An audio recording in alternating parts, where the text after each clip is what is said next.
எல்லாருக்கும் வணக்கம்.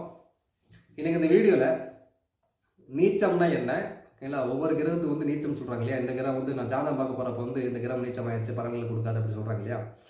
நீச்சம்னா என்ன, அந்த நீச்சம் பங்கம், அந்த நீச்சம் வந்து நிவர்த்தி ஆகிறதுக்கான விதிகள் என்னன்னு சொல்லிட்டு இந்த வீடியோவில் வந்து பார்ப்போம், ஓகேங்களா? பொதுவாக வந்து நீச்சம்ங்கிறது வந்து பார்க்குறப்ப எந்த ஒரு கிரகமாக இருந்தாலும் சரி, ஒரு பர்டிகுலர் ராசியில் வந்து போகிறப்ப அதோட பலத்தை வந்து இழந்து வருகிறது.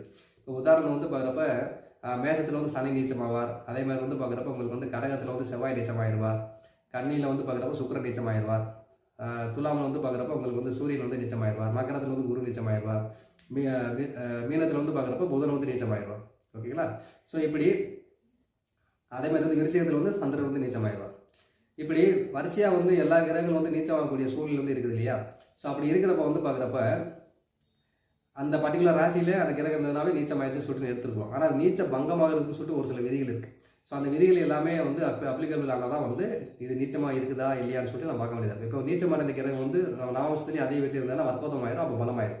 அதே மாதிரி வந்து நீச்ச கிரகத்துக்கு வந்து வீடு கொடுத்த கிரகம் நல்லா வலிமையாக இருந்தாலும் சரி, ஓகேங்களா? அதே மாதிரி நீச்ச கிரகம் வந்து சந்திர கிரகத்தில் வந்து இருந்தாலும் சரி, அந்த நீச்ச கிரகத்துக்கு வந்து வீடு கொடுத்த கிரகம் வந்து பரிவர்த்தனை ஆயிருந்தாலும் சரி, இந்த நீச்ச கிரகமே வந்து பரிவர்த்தனை ஆயிருந்தாலும் சரி, இப்படி பல வழிகளில் வந்து இந்த நீச்சம் பங்கமாகிறதுக்கான அமைப்புகள் இருக்குது. இதில் வந்து இன்னொரு கான்செப்ட் இருக்குது. நிறைய பேர் கன்ஃபியூஸ் ஆகிருக்கிறாங்கன்னா நீச்சம் பங்கமாயிட்டா நீச்ச பங்க ராஜயோகம் ஆயிருமான்னு சொல்லிட்டு அப்படிலாம் கிடையாது.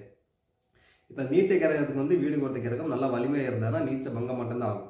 ஆனால் அதே சமயத்தில் அந்த நீச்ச கிரகத்துக்கு நீச்ச கிரகம் வந்து அந்த பர்டிகுலர் ராசியில் இருக்கிற உச்சகிரகத்தோட சேர்ந்து இருந்தாலும் அதுதான் நீச்ச பங்க ராஜயோகமாக மாறும். இப்போ வந்து ஒரு உதாரணத்தோடு சொன்னால் உங்களுக்கு வந்து புரியும் நினைக்கிறேன். இப்போ துலாம் லக்னம்னு எடுத்துக்கிட்டு துலாம் ராசியில் வந்து சூரியன் வந்து நீச்சம் இல்லையா?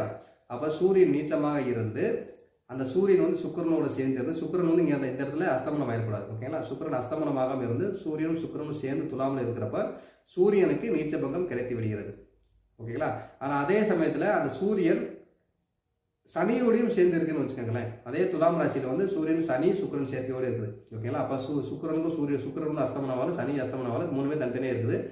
ஃபஸ்ட்டு சூரியனுக்கு வந்து நீச்ச பங்கம் கிடைக்கிறது. அதுக்கப்புறம் வந்து பார்க்குறப்ப அந்த சனியுடைய சேர்க்கையிலையும் சூரியன் இருக்கிறனால, உச்சகிரகத்துடைய தொடர்புலையும் சூரியன் இருக்கிறனால இப்போ தான் வந்து இது நீச்சபங்க ராஜயோகமாக வந்து வேலை செய்யும், ஓகேங்களா? அப்படி இந்த உச்சகிரகத்துடைய தொடர்புல இல்லாத பட்சத்தில் வந்து பார்க்குறப்ப நீச்சபங்கம் மட்டும்தான். சூரியன் வந்து பலமாக இருக்கிறாங்க அர்த்தம். நீச்சபங்க ராஜயோகமாக வந்து இது வந்து வேலை செய்யாது.